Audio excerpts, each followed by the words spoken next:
একটা বিষয় খালি আজকে ফোকাস করব, যেটা সব তো আর একদিনে করা সম্ভব না।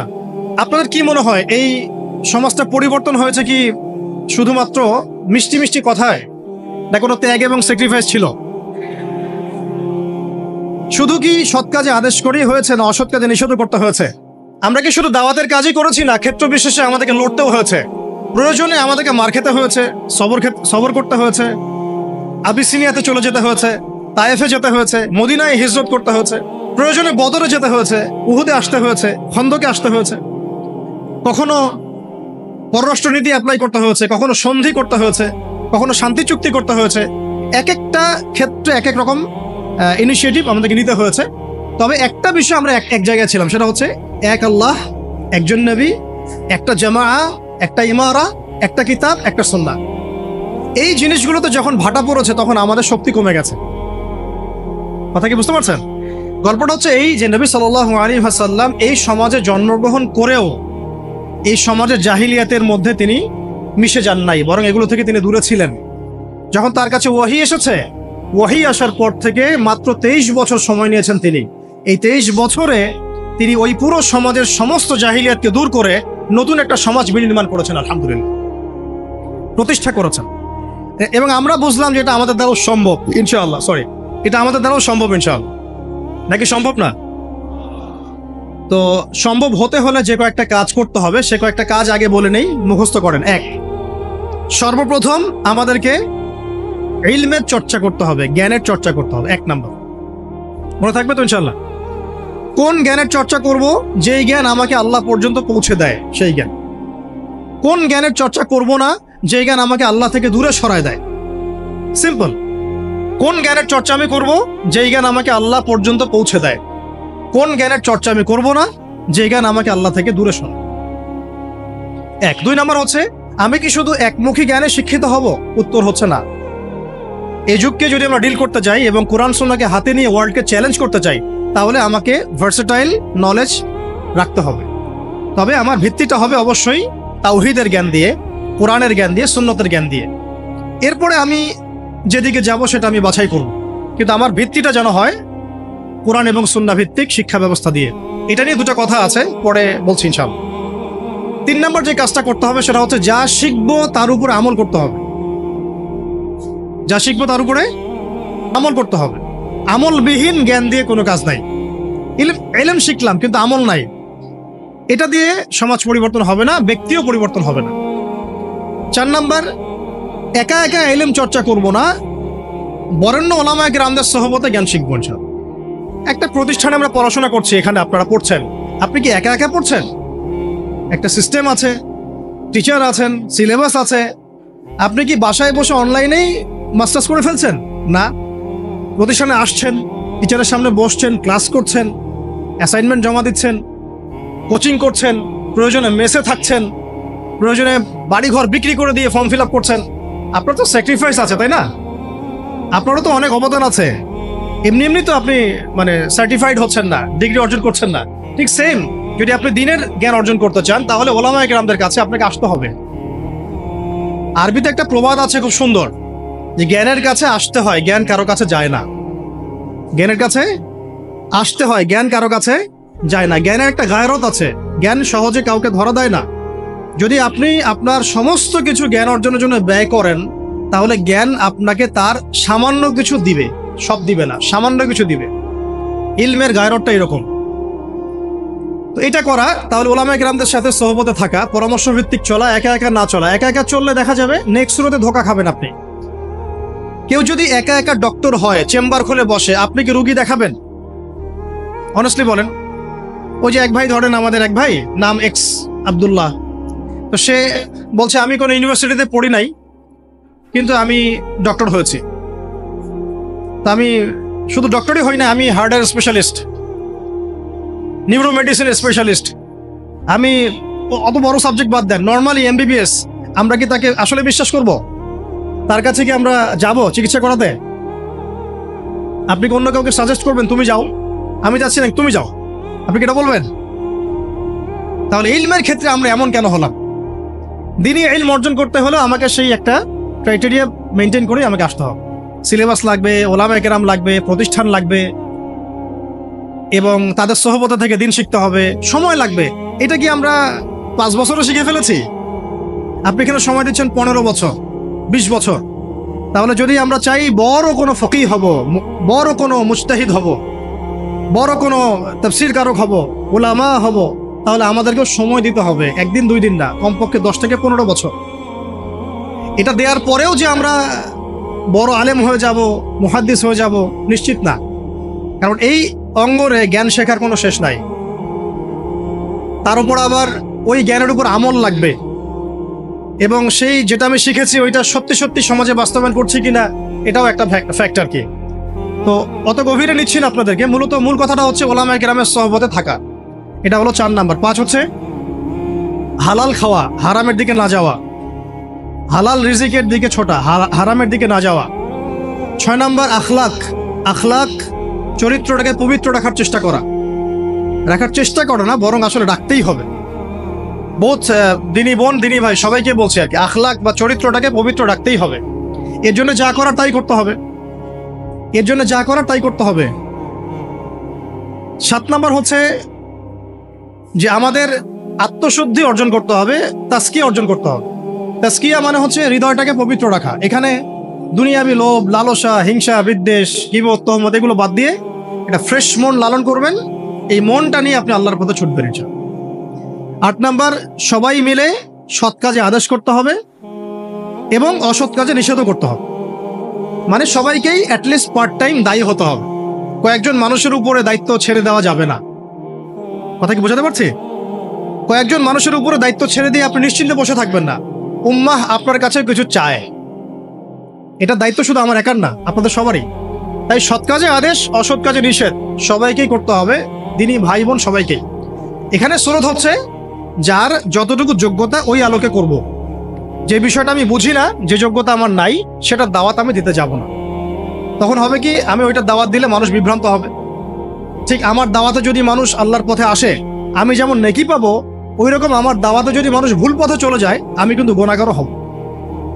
খেয়াল রাখতে হবে, ঠিক আছে?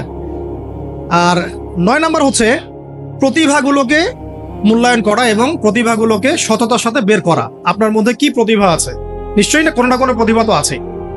ওই প্রতিভাটুকু অনেস্টলি বের করে আল্লাহর রেজামন্দি, আল্লাহ পাকের সন্তুষ্টির জন্য ওই প্রতিভাটাকে আপনি দিনের পথে কাজে লাগান। আর 10 নাম্বার হচ্ছে মুসলিমদের মধ্যে ঐক্য বজায় রাখেন, বিভক্ত হবেন না। ঐক্য বজায় রেখে চলার চেষ্টা করি ইনশাআল্লাহ তাআলা। এই কাজগুলো যদি একটু ইহসানের সাথে দিল লাগিয়ে এবং দীর্ঘ সময় ধরে করা যায়, আমরা খুব আশাবাদী যে এই তরুণ প্রজন্মকে দিয়ে ইনশাআল্লাহ আগামীতে দিনের বড় কোনো খেদমত হবে ইনশাআল্লাহ। তাদের ডেডিকেশন আছে, সাহস আছে এবং অনেক ক্ষেত্রে আবেগও আছে, কিন্তু আমরা চাই না এগুলো মিসইউজ হোক। আমরা চাই এগুলো শুধু আবেগের বসে না, বরং বিবেক দিয়ে ভেবে চিন্তা করে একটা কনস্ট্রাকটিভ জীবনের উসুল মেনটেন করে আপনি সামনের দিকে আগান। আল্লাহ পাক তৌফিক দান করেন। এর বাইরে আরো অনেক কথা আছে, টাইম মেনটেন করা, ভালো প্যারেন্টিং, ভালো পরিবার গঠন করা, সন্তান প্রতিপালন, আরো অনেক ব্যাপার আছে। আমি মেজর কয়েকটা বললাম আর। এবং ধারাবাহিকতা বজায় রাখা, আজকে অনেক বেশি করলাম কালকে নাই এমন না হওয়া, অল্প করে হলেও প্রতিদিন কিছু কিছু করে করা। তো এই কাজগুলো যদি আমরা করতে পারি, দিন কায়েম হবে ইনশাআল্লাহ। আশাবাদী আপনারা? এখন বাস্তবতা দেখে আমি আস্তে আস্তে শেষের দিকে যাচ্ছি, অনেক লম্বা করবো না, আপনাদের বিরক্তি ধরাবো না। বাস্তবতাটা হচ্ছে এই যে নবী সাল্লাল্লাহু আলাইহি ওয়াসাল্লাম যে ওহীটা প্রাপ্ত হলেন, সূরা আলাকের প্রথম 5টা আয়াত, কয়টা আয়াত? এটাকে ধরে কয়েকটা কথা বলছি আপনাদের। এই যে 23 বছরের কথা আমি বললাম, যে 23 বছরে সমাজটা পরিবর্তন হয়ে গেছে। এমন সমাজ যে সমাজে এই জাহিলিয়াতগুলো ছিল, কিসের ভিত্তিতে হয়েছে? জাদু দিয়ে, মানুষকে পিটিয়ে, রিমান্ডে নিয়ে, টর্চার করে, মানুষকে উঠিয়ে আয়না ঘরে নিয়ে পরিবর্তন করা হয়েছে। কোনটা বলেন? মানুষকে দাওয়াত দেওয়া হয়েছে, আল্লাহর দিকে নিয়ে আসা হয়েছে, বোঝানো হয়েছে, মানুষ বুঝে নাই, মানুষ গালিগালাজ করেছে, মেরেছে, সবর করা হয়েছে, প্রয়োজনে দেশ থেকে চলে যাওয়া হয়েছে, তাই না? হিজরত করা হয়েছে। পরে যখন তারা বেশি এগ্রেসিভ হয়ে গেল, তখন আমাদেরকে বদরে আসতে হলো। বদরে তো আমরা প্রথমে যাই নাই, তাই না? রাষ্ট্র যখন কায়েম করেছে তারপরে গিয়েছি। রাষ্ট্র কায়েম করার আগে তো আমরা বদরে যাই নাই। এখন আমরা এই পুরো যে কাজগুলো হয়েছে এর গোড়াটা যদি আপনি সার্চ করেন দেখবেন সেটা হচ্ছে ওই প্রথম ওহীর ভিত্তিতে। ইকরা বিসমি রাব্বিকাল্লাযী খালাক, প্রথম ওহীটা কি ছিল? ইকরা বিসমি রাব্বিকাল্লাযী খালাক। আজকে একটু সময় নিয়ে আমি আয়াতগুলো আপনাদেরকে বোঝাচ্ছি। অনেক জায়গায় সময় পাই না, পরিবেশ পাই না। আমার কাছে মনে হচ্ছে এখন বলার মতো পরিবেশ আছে, তাই বলছি। ধৈর্য আছে আপনাদের? আচ্ছা, একটু শুনেন, আয়াতগুলো শুনেন। অনেকে এইটুক বলে আর কি, ইকরা বিসমি রাব্বিকাল্লাযী খালাক, এবং আমি দেখেছি অনেক সেকুলার প্রতিষ্ঠান, ইভেন ইংলিশ মিডিয়াম স্কুল কলেজের বাইরেও আয়াতটা লেখা আছে। আসলে এর দ্বারা কি বোঝানো হয়েছে? নবী সাল্লাল্লাহু আলাইহি ওয়াসাল্লাম পেরেশান, এই সমাজটাকে কিভাবে পরিবর্তন করব। তিনি সমাজের এই জাহিলিয়াতগুলো থেকে নিজেকে দূরে সরিয়ে রাখেন, ওই হেরা গুহায় গিয়ে বসে থাকেন। আপনারা যারা নামাজ পড়েন 5 ওয়াক্ত, আপনার কানের পাশে যদি মিউজিক প্লে করা হয় ধুমধারাক্কা, আপনার কি ভালো লাগে? ভালো লাগে কি আপনার? নিশ্চয়ই ভালো লাগে না। আর নবী সাল্লাল্লাহু আলাইহি ওয়াসাল্লাম, যার আগেও কোনো গুনাহ নাই, পরেও কোনো গুনাহ নাই, তার কাছে কেমন করে ভালো লাগবে? তিনি তো একজন নবী। সমাজে এইসব জাহিলিয়াত দেখে তিনি দূরে সরে থাকেন। দেখেন আমাদের সমাজেও কিন্তু যে মানুষগুলো একটু আল্লাহওয়ালা, সমাজের জাহিলিয়াত তাদেরকে ভালো লাগে না, তারা আলাদা হয়ে চলে। তখন সমাজ ওদেরকে বলে তারা আনসোশ্যাল, তাই না? আমরা বিপদে পড়ি, তখন খুব বিব্রতকর অবস্থায় পড়ি। তো নবী সাল্লাল্লাহু আলাইহি ওয়াসাল্লাম সেখানে পেরেশান। আল্লাহ পাক তখন পেরেশানি দূর করছেন এইভাবে ওহী নাজিল করে, যে আপনি যে সমাজটাকে পরিবর্তন করতে চাচ্ছেন এটা এমনি এমনি হবে না, এটার জন্য জ্ঞানের চর্চা দরকার, জ্ঞানের বিপ্লব দরকার। সুবহানাল্লাহ। এই জন্য প্রথম আয়াত আসছে পড়ুন। প্রথম আয়াত তো বলা হয় নাই যে শিরক করবেন না, মাদক দ্রব্য কেউ সেবন করবেন না, পর্দা করো, ইভেন নামাজ পড়ো, আল্লাহকে সিজদা করো, হ্যাঁ, সুদ খেও না, এরকম কি প্রথম আয়াত ছিল? প্রথমে বলা হচ্ছে পড়াশোনা করতে। ইকরা বিসমি রাব্বিকাল্লাযী খালাক। ইকরা মানে পড়ুন, ইকরা মানে বিসমি মানে নামে, নাম দ্বারা। রব্বিক, রব্বিক মানে আপনার রবের, রব্বিকা আপনার রবের, আল্লাযী যিনি, খালাক সৃষ্টি করেছেন।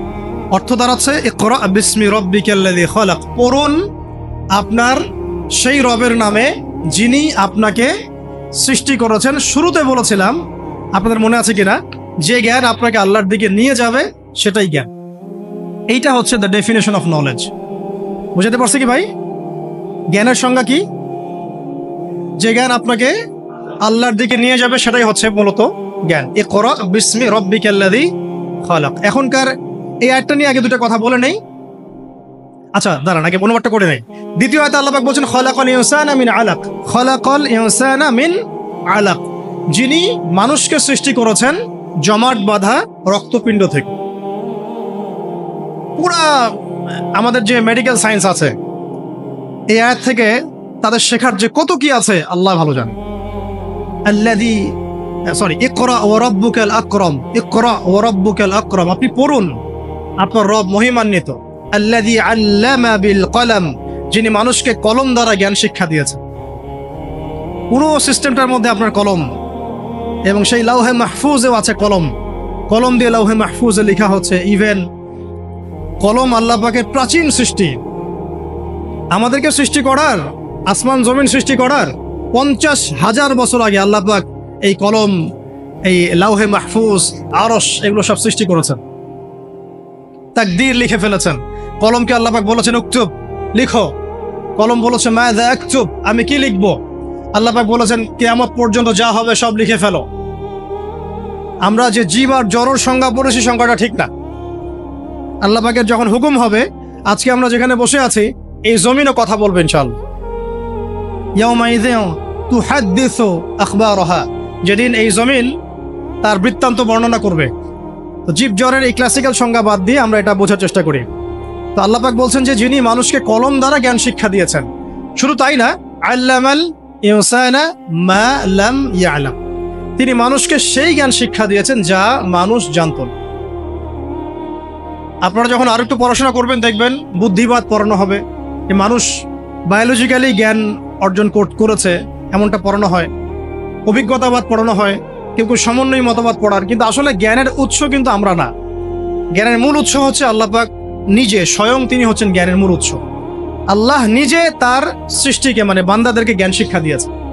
দলিল আরেকটা আছে, আদম আলাইহিস সালামকে সৃষ্টি করার পরে আল্লাহ পাক কিন্তু বলেছিলেন ওয়াল্লামাল আদামা আসমাআ কুল্লাহা।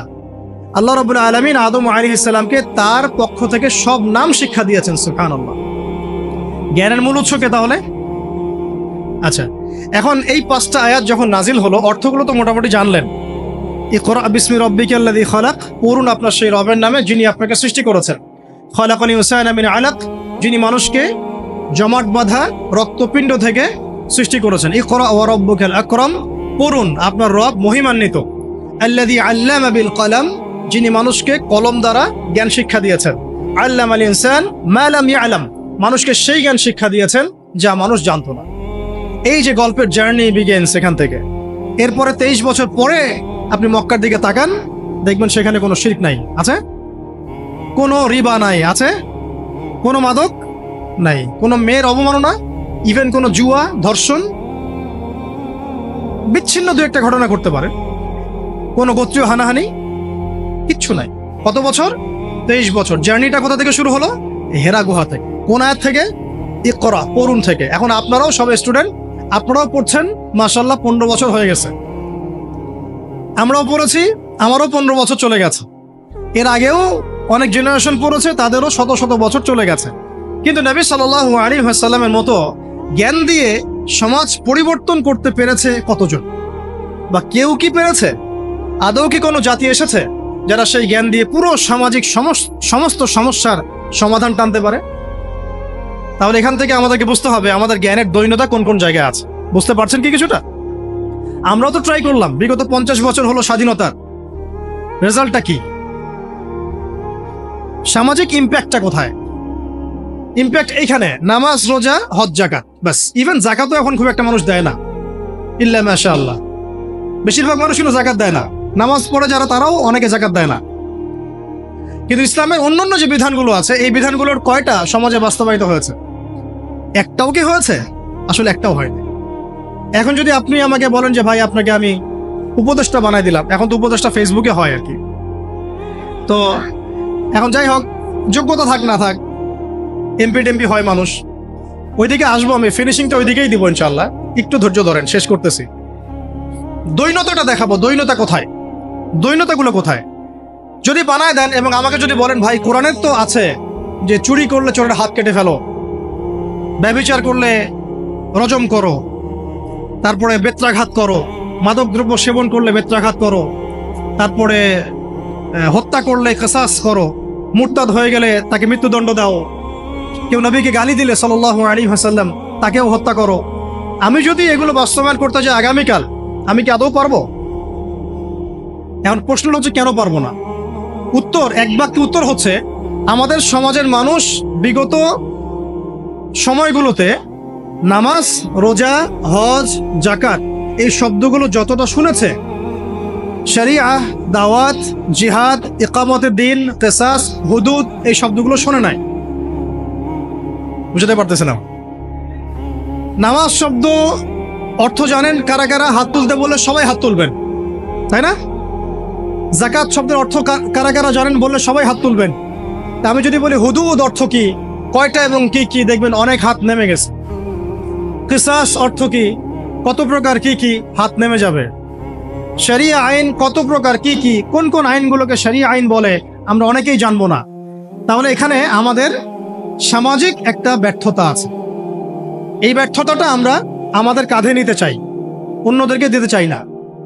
এই ব্যর্থতা তাদের যারা এইসব জায়গায় দাঁড়িয়ে কথা বলি, যারা আমরা লিখি, যারা আমরা অন্যকে নাসিহাত করি, যারা আমরা মিম্বরে বসি, যারা আমরা খুতবা দেই, ওয়াজ মাহফিলের প্যান্ডেলে বসি, আমাদের সবার দায়িত্ব এটা, আমাদের কাঁধে আসবে এটা। কেন জনগণ এই শব্দগুলো জানে নাই? সিম্পল, বলা হয় নাই, বা বলা হলেও অত গভীরভাবে আলোচনা হয় নাই, আলোচনা করা হয়তো পরিবেশ পাওয়া যায় নাই, অথবা অডিয়েন্স সাড়া দেয় নাই, বা বলতে গেলেই ধরা হয়েছে আর ওই আয়নাঘরে টপ টপ করে ফেলা হয়েছে। তো এখন তো অনেক প্রতিবন্ধকতা, এখন না হয় কিছু কথা বলা যাচ্ছে। তো আমরা চাচ্ছি এই ফ্লোটা যেন জারি থাকে। এই জন্য আমাদের দোয়া করা উচিত আল্লাহ পাক যেন ইসলামপন্থী কোনো সরকারকে উপরে নিয়ে আসেন। আমরা জানি যে এখন আমরা শরিয়া কায়েম করতে পারবো না, কিন্তু পারবো না, আল্লাহ পাক চাইলে তো অবশ্যই পারবো, কিন্তু আমাদের একটা প্রজ্ঞার আলোকে আমরা বলছি যে এখন ইনস্ট্যান্ট আপনি শরিয়া কায়েম করতে পারবেন না। প্রেক্ষাপটটা এমন নাই, মানুষ এটা বুঝে না, তাদের কাছে আমরা জনমতটা তৈরি করতে পারি না সেভাবে।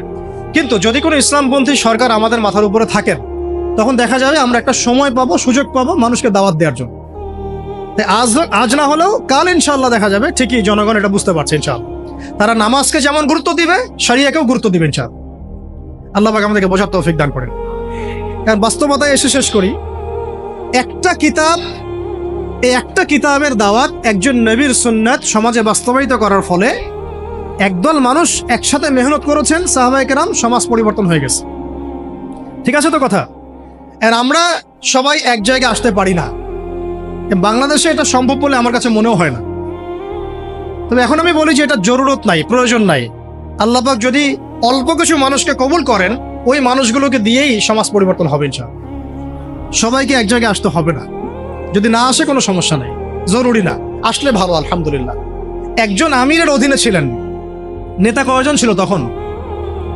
এখন আমরা সবাই মিলে এক জায়গায় বসতে পারছি না, এবং আমরা আমাদের মধ্য থেকেও একজন বিচক্ষণ নেতাকে সামনে এগিয়ে দিতে পারছি না।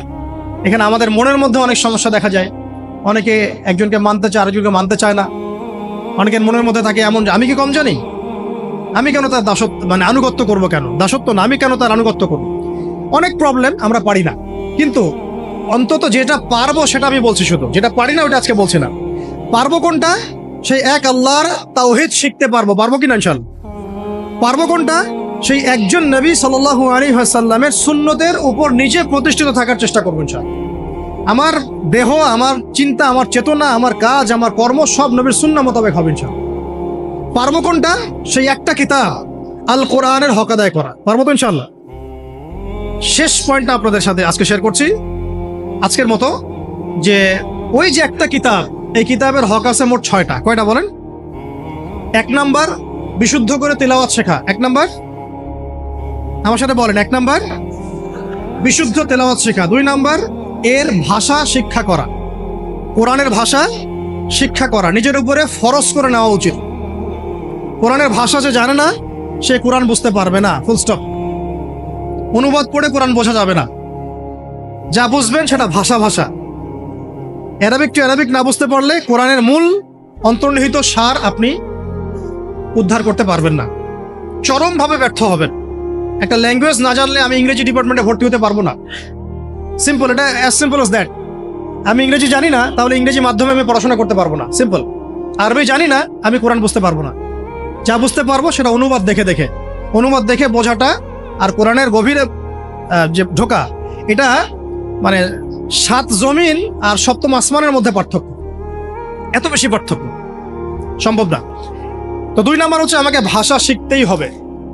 আমরা একটা জোর দাবি জানাবো, প্রত্যেকটা প্রতিষ্ঠানে যেন কোরআনুল কারীম শিক্ষাটাকে বাধ্যতামূলক করা হয়। প্রত্যেকটা প্রাইমারি স্কুলেই আল কোরআনের শিক্ষাটাকে বাধ্যতামূলক করতে হবে। আপনারা এগ্রি করেন তো নাকি? ইনশাআল্লাহ প্রত্যেকটা হাই স্কুলে আরবি ভাষা শিক্ষাটাকে বাধ্যতামূলক করা উচিত। যেভাবে ইংরেজি বাধ্যতামূলক করেছেন ঠিক সেইভাবেই প্রত্যেকটা ইউনিভার্সিটিতে নবী সাল্লাল্লাহু আলাইহি ওয়াসাল্লামের জীবনীর জন্য সিরাতের আলাদা ফ্যাকাল্টি থাকতে হবে ইনশাআল্লাহ। প্রত্যেকটা প্রতিষ্ঠানে ফরজে আইনের কোর্স থাকতে হবে, আমাদের ভাইরা জানবে কোন কোন বিষয়গুলো ফরজে আইন। প্রতিটা বিশ্ববিদ্যালয়ে আমাদের উচিত আল কোরআনের তাফসীরের জন্য কিছু কিছু ফ্যাকাল্টি চালু করা, ইসলামের ইতিহাস চালু করা, ইসলামী ফিকহের নলেজ অর্জন করা এবং আকীদার জ্ঞান অর্জন করা। অন্তত 4-5টা সাবজেক্ট আমাদের প্রত্যেকটা প্রতিষ্ঠানে থাকা উচিত। ইউনিভার্সিটি লেভেলের কথা বলছি, অন্তত ইউনিভার্সিটি লেভেলে। আর মূল পড়াশোনা তো আমরা করব প্রাইমারি লেভেল থেকেই।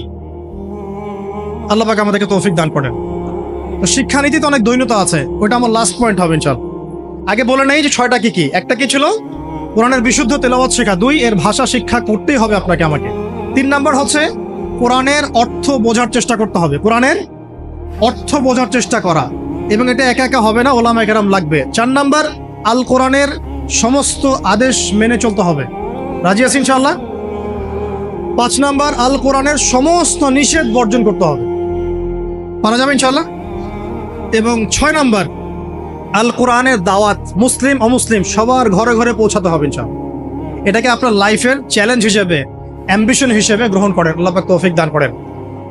শেষ কথাটা হচ্ছে এই দৈন্যতাটা শোনেন।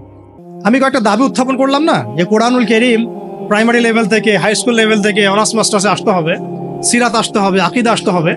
দৈন্যতা দেখেন, আমাদের স্বাধীনতার কত বছর হয়েছে? 50 পার হয়েছে না? আচ্ছা, আপনারা তো আমার চেয়ে অনেক ভালো জানেন, আমার চেয়ে আপনারা অনেক ভালো জানেন বাংলাদেশে প্রাইমারি স্কুলের সংখ্যা কত? কেউ কি বলতে পারবেন এক্সাক্ট ফিগারটা কত? কেউ বলতে পারবেন? আচ্ছা, আমরা একটা গেস করি, 10 লক্ষ হবে? হবে না মনে হয়। 1 লক্ষ হবে? 1 লক্ষ হবে? 68,000 হবে? হওয়ার তো কথা, 68,000 তো হওয়ার কথা। আচ্ছা, আমি এটা বাদ দিলাম। চলে কাদের আন্ডারে? গভর্নমেন্টের আন্ডারে, তাই তো? গভর্নমেন্ট তো চেঞ্জ হয়েছে বিভিন্ন সময়, হয়েছে না? আচ্ছা, মূল দৈন্যতা ধরে নেন, এটাই শেষ অংশ আলোচনা। এই অ্যাপ্রক্সিমেটলি 50,000 প্রাইমারি স্কুলে নিঃসন্দেহে 5 লাখ স্টুডেন্ট পড়াশোনা করে কমপক্ষে, অথবা 10 লাখ, অথবা 15 লাখ, অথবা 20 লাখ। আপনি সমস্ত স্টুডেন্টদেরকে যারা ক্লাস 5 পাস করেছে সবাইকে একটা ময়দানে জড়ো করেন, তাদের সবাইকে শুধুমাত্র সূরাতুল ফাতিহা এর তেলাওয়াতটা শুদ্ধ হয় কিনা যাচাই করেন, দেখবেন 90% তেলাওয়াত ঠিক নাই। যে 10% তেলাওয়াত ঠিক আছে, তারা শিখেছে বাসায় বা কোনো হুজুরের কাছে বা কোনো মক্তবে, নট স্কুলে। এটা আপনার মুসলিম প্রধান দেশের শিক্ষা ব্যবস্থা। I am very sorry to say, এবং আমি ক্রিটিসাইজ করতে চাচ্ছি না, আমি জাস্ট নসিহতমূলক ভাবেই বলছি কথাগুলো। কারণ আমরা এই জাতির একটা পার্ট তো অবশ্যই। এই জাতি তো আমাদেরও, এই সমাজ তো আমাদেরও, এই রাষ্ট্র তো আমাদেরও, নাকি আমরা ভেসে আসছি? আপনার ছোট্ট মেয়েটা বা ছেলেটা বা আপনার ভাই বোন যে ক্লাস 5 পাস করেছে প্রাইমারি স্কুলে বা কোনো বেসরকারি স্কুলে বা কোনো ইংলিশ মিডিয়াম স্কুলে, সে আল কোরআন তেলাওয়াত তো দূরে থাক, সূরা ফাতিহা বিশুদ্ধ করে পড়তে পারে না। আর আমরা নিজেদেরকে মুসলিম দাবি করছে, তার মানে আমরা কোরআনকে গুরুত্ব দিই না। সিম্পল।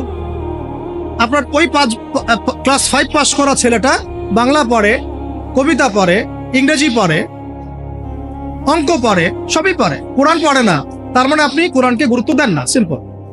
কোরআন আপনার কাছে 4th সাবজেক্ট, আমার কাছে 4th সাবজেক্ট। মুসলিম প্রধান দেশের শিক্ষা সিস্টেম। আমরা অনেক কথা বলছি, উপদেষ্টা, এই প্যানেল, সেই প্যানেল, কমিশন। শিক্ষা কমিশন নিয়ে কোনো আলোচনা হচ্ছে না, শিক্ষা কমিশনটা গঠন করা হচ্ছে না, সেই প্রাচীন কমিশন আবার ইম্পোজ করার চেষ্টা করা হচ্ছে। অথচ শিক্ষা হচ্ছে জাতির মেরুদণ্ড। আমার মেরুদণ্ডই ঠিক নাই, আমি ব্যাংকিং সিস্টেম কিভাবে চেঞ্জ করব? খালি মদের বোতল চেঞ্জ করলে হবে, নাকি নতুন বোতলে পুরাতন মদ খাওয়াতে চাচ্ছেন? কোনটা?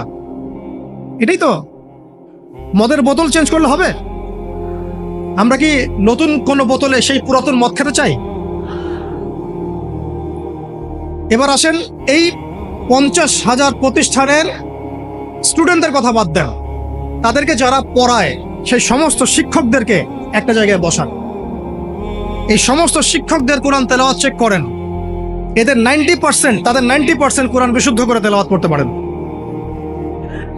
তারা আপনার বাচ্চার শিক্ষার দায়িত্ব নিয়েছে। আমার বাচ্চাকে এমন একজন টিচার পড়ায় যে আল্লাহর কিতাব পড়তে পারেন, যে মুসলিম। আমি অমুসলিমদের কথা বলছি না, এখানে কোনো অমুসলিমদের কি আলোচনা হচ্ছে না, ঠিক আছে? সরায় দেন। এবার আসেন হাই স্কুল, সংখ্যা কত? দেখবেন লাখ লাখ। হাই স্কুলের সব স্টুডেন্টদেরকে বসান, একজন একজন করে চেক করেন, দেখবেন এদের মধ্যেও মিনিমাম 80% কোরআন তেলাওয়াত করতে পারেন।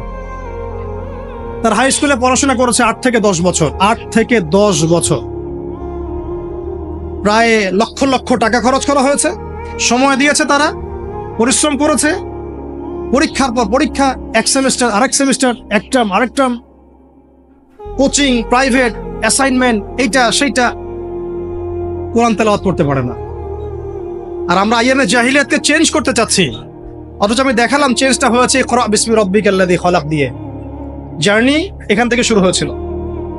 এমন কোন সাহাবী আপনি খুঁজে পাবেন না যিনি কোরআন তেলাওয়াত করতে পারেন না। এমন কোন সাহাবী আপনি পাবেন না যিনি কোরআনের অর্থ বুঝেন না। এমন কোনো সাহাবী পাবেন না যিনি কোরআনের আদেশ নিষেধ মানেন না, দাওয়াতের কাজ করেন না। এবার এই হাই স্কুলের সব বাচ্চাদেরকে সরায় দেন, সরায় দিয়ে সব টিচারদেরকে বসান। হাই স্কুলের যারা টিচার তাদের মধ্যে ম্যাক্সিমামই 70% তো হবেই আমার ধারণা যারা কোরআন তেলাওয়াত করতে পারেন না। ইভেন সূরাতুল ফাতিহা আপনাদের শুদ্ধ না, সূরা ফাতিহা শুদ্ধ না। আপনারা লক্ষ লক্ষ স্টুডেন্টের ভবিষ্যৎ বিনির্মাণের দায়িত্ব নিয়ে বসে আছেন, কোরআন তেলাওয়াত করতে পারেন না। আপনি কোরআনকে গুরুত্ব দেন না। ইলমের মূল যে সোর্স, জ্ঞানের মূল যে উৎস, তার সাথে আপনার কোনো তাল্লুক সম্পর্ক নাই, কিন্তু আপনি জাতির শিক্ষক, বেতন পাচ্ছেন, ভাতা পাচ্ছেন, কোনো কোনো ক্ষেত্রে আপনি পেনশন পাচ্ছেন, ইত্যাদি ইত্যাদি। একটু উপরে যাই, এই যে বলেছিলাম শেষে একটু চেপে ধরবো আর কি, এটা চেপে ধরার সময় খুব বেশি হয়ে যাচ্ছে নাকি? প্র্যাকটিক্যাল কিছু কথা, শেষ 5 মিনিট ইনশাআল্লাহ। এরপরে আরেকটু উপরে যাই, আপনারা কোন লেভেলে আছেন? অনার্স। অনার্স লেভেলে বাংলাদেশের প্রতিষ্ঠান নিশ্চয়ই হাজারের কম না, হ্যাঁ? রিনাউন্ড প্রতিষ্ঠান, স্ট্যাবলিশড। তাদের সমস্ত স্টুডেন্টের মধ্যে ছেলে আছে, মেয়ে আছে, সবাইকে একটা মাঠের মধ্যে বসা, সবাইকে একজন একজন করে ইন্ডিভিজুয়ালি অনলি সূরা ফাতিহার তেলাওয়াত শোনা, অনলি সূরা ফাতিহা। আমি কিন্তু আল কোরআনের পুরা অনুবাদের কথাও বলি নাই, তাফসিরের কথাও বলি নাই, অর্থের কথাও বলি নাই, কিছুই বলিনি। দেখবেন এর মধ্যে মিনিমাম 60% তেলাওয়াত সহি না, করতেই পারে না, দাঁত ভেঙে যাচ্ছে। সে পড়াশোনা করছে 15 থেকে 16 বছর ধরে, আরো বেশি হতে পারে, আরো বেশি হবে। এখানে 10 বছর, এখানে 2, 18, এদিকে 20, 18 থেকে 20। আমরা মুসলিম প্রধান দেশে থাকি, এটা আমাদের শিক্ষা ব্যবস্থার অবস্থা। এবং আমরা আবার মানে চাইও যে আল্লাহর জমিনে দিন কায়েম হোক। আমরাই আবার চাই যে আল্লাহর জমিনে দিনটা কায়েম হোক।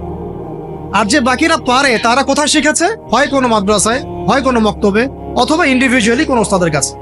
নট একাডেমিক্যালি, নট ইনস্টিটিউশনালি, যেখানে সে পড়ে সেখানে সে শিখে নাই। তার সাবজেক্ট এটা নাই, তার সাবজেক্টে 12টা সাবজেক্ট আছে। তার যে একটা সাবজেক্ট নিয়ে অনার্স পড়ে, আপনারও তো 6টা সাবজেক্ট আছে ফ্যাকাল্টিতে, আছে না? ওই সাবজেক্টের মধ্যে কোরআন নাই, তাফসীর বলিনি আমি, অর্থও বলি নাই, হিফজও বলি নাই, ভাষাও বলি নাই, কোরআনের সাহিত্যের কথা বলি নাই, শুধু বলেছি কোরআন তেলাওয়াতটুকু নাই। আপনারা কি দাবি করেন যে আপনারা মুসলিম প্রধান দেশে থাকেন? এটা একটা চরম সেকুলার স্টেট, এটা ইসলামিক স্টেট নয়, এটা একটা চরম রকমের সেকুলার স্টেট, যেখানে নামাজ, রোজা, হজ, যাকাত, তাসবিহ, তাহলিলের মধ্যে ইসলামকে সম্বন্ধ করা হয়েছে। শিক্ষা, অর্থনীতি, রাজনীতি, সংস্কৃতি, এগুলো থেকে ইসলামকে মাইনাস করে দেওয়া হচ্ছে। এটাই জাতির সবচেয়ে বড় দুঃখ, সবচেয়ে বড় দুর্দশা। আল্লাহ পাক আমাদেরকে বোঝার তৌফিক দান করেন। এবার এই সমস্ত অনার্স পড়ুয়া ভাইদের, বোনদের, টিচারদেরকে আমরা বসাতে চাই একটা জায়গায়। এটা কল্পনা করছি আর কি, অঙ্ক করি মনে মনে। বসান, একজন একজন করে আপনি চেক করেন। তারা বাংলায় পারদর্শী থাকবে, সাধারণ জ্ঞান তারা জানবে, সাম্প্রতিক বিশ্ব তাদের মুখস্থ থাকবে, তারা কেউ কেউ বিসিএস ক্যাডার হবেন, আরো বড় হতে পারেন। ইংরেজি একদম ফ্লুয়েন্টলি বলে দিবেন, আমি যে লেকচার দিলাম সেটা ইংরেজিতে অনুবাদও করতে পারবেন। এবং রাষ্ট্রীয় বড় বড় দায়িত্বে তারা থাকবেন, বেতন পাবেন, ভাতা পাবেন, বাড়ি গাড়ি পাবেন। বাট আপনারা অন্তত 50% তাদের কোরআন তেলাওয়াত করতে পারেন। আপনারা লক্ষ লক্ষ তরুণ প্রজন্মের মেরুদণ্ড গড়ার কারিগরের দায়িত্ব নিয়েছেন কোরআন ছাড়াই, কোরআনের সাথে কোন রকম সম্পর্ক ছাড়াই। হ্যাঁ, ওই বয়সে গিয়ে অনেকে হয়তো চিল্লা দিচ্ছেন, তাবলীগে সময় দিচ্ছেন, বা কোনো মসজিদে যাচ্ছেন, কোনো হুজুরকে ধরছেন, ধরে শিখছেন। তাদের সংখ্যা 0.111%, 0.0011%, খুবই কম। বেশিরভাগ তো বলছেন যে ফ্রি মিক্সিং থাকলে সমস্যা নাই, ক্লাসে এগুলো পড়ানোই যায়, ট্রান্সজেন্ডার এটা কোনো বিষয় না, হ্যাঁ, রিবা এটা কোনো বিষয় না, এই যুগে কি ওইসব বিষয় চলে, এগুলো মৌলবাদী বিষয়, ইত্যাদি ইত্যাদি। আপনারা পশ্চিমাদের ভাষায় কথা বলছেন। এবার এই সব সরায় দেন, মাস্টার্সের ভাইদেরকে বসান, সেম অবস্থা। লম্বা করছে না, মাস্টার্সের টিচারদেরকে বসান, সেম অবস্থা। এখন বাইরে আছে আমাদের বেসরকারি ইংলিশ মিডিয়াম প্রতিষ্ঠানগুলো, তাদেরকে বসান, সেম অবস্থা। কিন্তু কোনো কোনো ক্ষেত্রে দেখা যায় তাদের মধ্য থেকে কোরআনের হাফেজ বের হয়েছে। এমনও ইংলিশ মিডিয়াম স্কুল আছে, আমি নিজেও একসময় কাজ করেছি। আমাদের পড়াশোনার ব্যাকগ্রাউন্ড তো এগুলোই ছিল আর কি। ওখানেও দেখতাম অনেক হাফেজ আছে, হচ্ছে, প্রাতিষ্ঠানিকভাবে হচ্ছে অথবা বেসরকারিভাবে হচ্ছে বা ব্যক্তিগত উদ্যোগে হচ্ছে। তো ইংলিশ মিডিয়াম প্রতিষ্ঠানগুলোকে বসান, সেম সেম অবস্থা দেখবেন। অন্যান্য সরকারি কারিকুলামের বাইরে যারা বেসরকারি স্কুল করেছেন তাদেরকে বসান, দেখবেন সেম অবস্থা। বেসরকারি স্কুল, বেসরকারি কলেজ, বেসরকারি ইউনিভার্সিটি, সেম অবস্থা। তাদের বড় বড় গর্জিয়াস প্রতিষ্ঠান আছে, বিশাল বিশাল ক্যাম্পাস, বিশাল বিশাল জমি, কুরআন নাই। ইল্লাল কুরআন, কুল্লু শাই মওজুদ, সবকিছু মওজুদ আছে ইল্লাল কুরআন, কোরআন ছাড়া। যেটা আছে এটা এতই কম, এটা আই ওয়াশ শোডাউন করা ছাড়া কিচ্ছু না। এটা আই ওয়াশ করা যে আমি কিছুটা কোরআন পড়াই। আমাদের ওস্তাদ একটা কথা বলেন, আমাদের ওস্তাদের কথা বলছি, ওস্তাদ হচ্ছেন আমাদের বাইতুল মোকাররমের বর্তমান খতিব। তিনি একটা কথা বলেন যে মানুষ, এটা আমাকে বলেছেন পার্সোনালি, অন্যদেরকে বলেছেন কিনা আমি জানি না, যে মানুষ যে বিষয়টাকে গুরুত্ব দেয় তার জন্য মানুষ সময় ঠিকই বের করে নেয়। মানুষ যে বিষয়টাকে গুরুত্ব দেয় তার জন্য মানুষ সময় ঠিকই বের করে নেয়। ফোন চালাতে তো আমাকে বলা হচ্ছে না, আমি টাইম বের করে নিচ্ছি। বড় বড় ক্ষেত্রে গার্লফ্রেন্ডকে সময় দিতে আমাকে বলা হচ্ছে না, আমি টাইম বের করে নিচ্ছি। আমি ইউটিউবিং করতে টাইম বের করে নিচ্ছি। আমি ব্যবসার জন্য টাইম বের করছি, রাজনীতি করার জন্য টাইম বের করছি, কোরআন শেখার জন্য আমার টাইম হচ্ছে না। তার মানে আমি কোরআনকে, সিরাতকে, হাদিসকে, ইসলামের প্র্যাকটিক্যাল বিষয়গুলোকে আমি এতটা মূল্যায়ন করছি। As simple as that. তো উস্তাদের একটা কিতাব আমার হাতে আছে, জাস্ট একটা বলে দেই, কয়েক সেকেন্ড লাগবে। প্রত্যেক ভাই যারা আজকে লেকচার শুনছেন, যারা তালেব ইলম মানে জ্ঞানের ছাত্র, আমরা আলেম হওয়ার কথা বলছি না, আমরা বলছি শুধু তালেবে ইলম হয়ে যান, মানে জ্ঞানের ছাত্র হয়ে যান। যারা জ্ঞানের ছাত্র হতে চান, যে আমিও একটু জ্ঞান শিখবো, আমিও একটু ছাত্র হব, এই বইটা মাস্ট বি পড়বেন। বইটার নাম হচ্ছে তালেবান ইলম পথ পাথেয়। এই তালেবান মানে তালেবান ভাই না, আমার আফগানিস্তানের তালেবান ভাইদের কথা বলা হচ্ছে না। তালেব মানে হচ্ছে কি, ছাত্র, অনুসন্ধানকারী। তালেব মানে কি, অনুসন্ধানকারী, মানে যে জ্ঞান শিখতে চায়। তালেবান ইলম, ইলমের তালেব যারা, জ্ঞানের অনুসন্ধানী যারা, তাদের জন্য পথ ও পাথেয়। এত চমৎকার একটা কিতাব, যেটা একবার পড়তে শুরু করলে আপনার কাছে মনে হবে শেষ না করে না উঠি। কিতাবটা বাসায় সংগ্রহ করে পড়ার চেষ্টা করেন সব। বাংলাদেশের সৌভাগ্য যে বাংলাদেশে বাইতুল মোকাররম তার মতো মানের একজন খতিব পেয়েছে, আলহামদুলিল্লাহ। আমরা এটাই চাই যে এভাবেই ইসলামের একটা প্রসার ঘটতে থাক। এতে করে আগামী 5 বছর 10 বছর পরে যে বাংলাদেশ আপনারা দেখবেন, সেটা দেখে অবশ্যই পশ্চিমারা আমাদের দিকে তেড়ে আসবে। আমরা চাচ্ছি আসুক ইনশাআল্লাহ। শেষ কথা, এবার এই পুরো শিক্ষা সিস্টেমটা যারা পরিচালনা করেন তাদের সবাইকে একটা জায়গায় বসাই, অঙ্ক করি মনে মনে আর কি, সবাইকে একটা কনফারেন্স হলে বসাই দেন। যারা যারা এই শিক্ষা সিস্টেমটাকে ডিল করে, যারা নীতি নির্ধারক, পলিসি মেকার এই শিক্ষা সিস্টেমের, যেটা বিগত প্রায় 40-50 বছর থেকে চলছে মুসলিম কান্ট্রিতে আর কি, যার ভুক্তভোগী আমরা সবাইকে আপনি একটা জায়গায় বসান। আমি গ্যারান্টি দিচ্ছি তাদের 80% সূরা ফাতিহা পড়তে পারে না, আরো বেশি হইতে পারে। আমি কমায় বলছি, বাকি যারা পারে তারা ব্যক্তিগত উদ্যোগে শিখেছে। এবার আরেকটু বড় যাই, এই শিক্ষা কমিশনটা যারা নিয়ন্ত্রণ করে, এই সমস্ত পার্লামেন্ট সদস্যদেরকে বসান, তারাই তো নিয়ন্ত্রণ করে, তাই তো? 360 জনকে বসান, স্পিকার সাহেব সহ। তাদের মধ্যে কেউ কেউ হয়তো সহিহ বুখারী পড়েছে বলে দাবি করে আর কি। তো যাই হোক, তাদেরকে বসান একটা জায়গায়। এটা আমি বিনয়ের সাথে বলছি, লজ্জার কিছু নাই এবং আঘাত করতে চাচ্ছি না। এটা তাদেরও তো পরকাল আছে না, আল্লাহর সাথে তাদেরও সাক্ষাৎ করতে হবে। যদি বলে আমাদেরকে কেউ দাওয়াত দেয় নাই, আমরা সেই জায়গা দিচ্ছি না। আমি দাওয়াত দিয়েছি আপনাকে, আমি আপনাকে দাওয়াত দিয়েছি, এটা আপনার দলিল, হুজ্জাত। এই 360 জনকে বসান, বসিয়ে আপনি তাদের সবার কোরআন তেলাওয়াতটা চেক করেন। আমি আপনাকে গ্যারান্টি দিচ্ছি তাদের 90% বিশুদ্ধ করে কোরআন তেলাওয়াত করতে পারেন। তারা পুরো রাষ্ট্রের শিক্ষা সিস্টেমটাকে নিয়ন্ত্রণ করছেন, পলিসি মেকারদেরও পলিসি মেকার আরো বেশি হবে। এই যদি হয় একটা মুসলিম কান্ট্রির অবস্থা, তাহলে আমাদের এই যে লক্ষ লক্ষ না কোটি কোটি ছেলে, কোটি কোটি মেয়ে হাজার হাজার স্কুল, লক্ষ লক্ষ কলেজ, এই আপনার প্রাইমারি স্কুল, হাই স্কুল, বেসরকারি স্কুল, ইউনিভার্সিটিস, এখানে তো মিনিমাম কোটি কোটি মানুষ পড়াশোনা করছে। এই কোটি কোটি মানুষের শিক্ষার দায়িত্ব যারা নিয়েছেন তারা কোরআনুল কারীমকে মূল্যায়ন করেন নাই। এই কোরআন বিবর্জিত, সুন্নত বিবর্জিত, সিরাত বিবর্জিত, ইসলামের নীতি নৈতিকতা বিবর্জিত একটা শিক্ষা ব্যবস্থা কিভাবে একটা জাতিকে ইসলামী রাষ্ট্রের দিকে নিয়ে যেতে পারে, এটা আপনাদের কাছে আমার প্রশ্ন। এই প্রশ্ন রেখে আমি আমার বক্তব্য শেষ করছি। ওয়া আখিরু দাওয়ানা আনিল হামদুলিল্লাহি রাব্বিল আলামিন।